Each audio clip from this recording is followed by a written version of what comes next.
Welcome to Basics of Excavator Operator Training, Part 1. Excavator is one of the most important machine used in construction and mining. Today we will discuss about pre-start checks, starting and stopping procedure, cab controls, instrumentation, error messages, display, safety during operations, daily maintenance, operator scope, do's or don'ts, attachment applications. The resource material that you have taken is from the operator manual and qualification packs. Read manual before operating machine. Become familiar with controls and functions. Understand the cab controls. Always consult your operator manual for complete details and read the qualification packs for more details. Safety and responsibility is of prime importance to you as an operator. As an operator, you are responsible for ensure machine is properly maintained and in safe working order.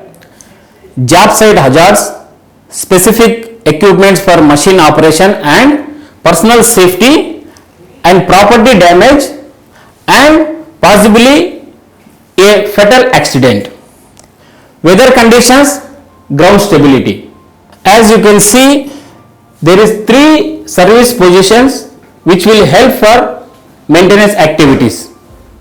Ensure to release residual pressure and check for service alert.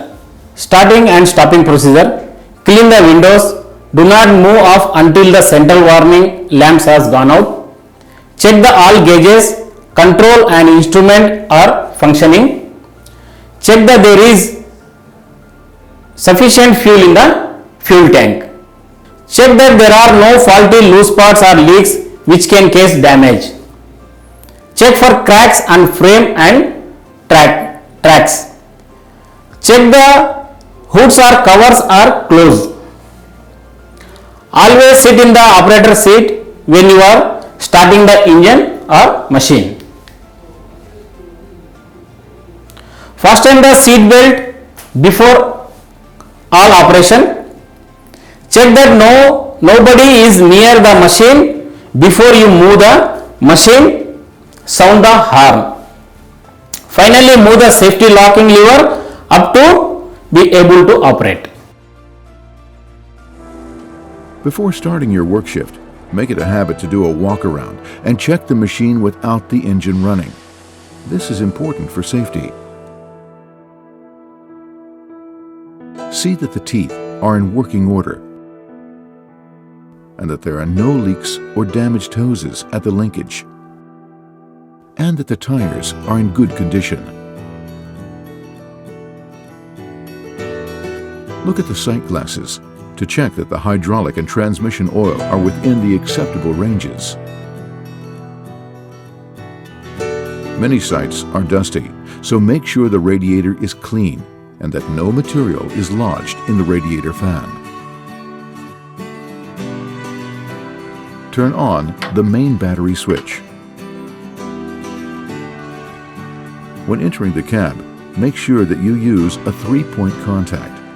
This means that you always have at least 3 contact points, consisting of 2 hands and 1 foot, or 2 feet and 1 hand.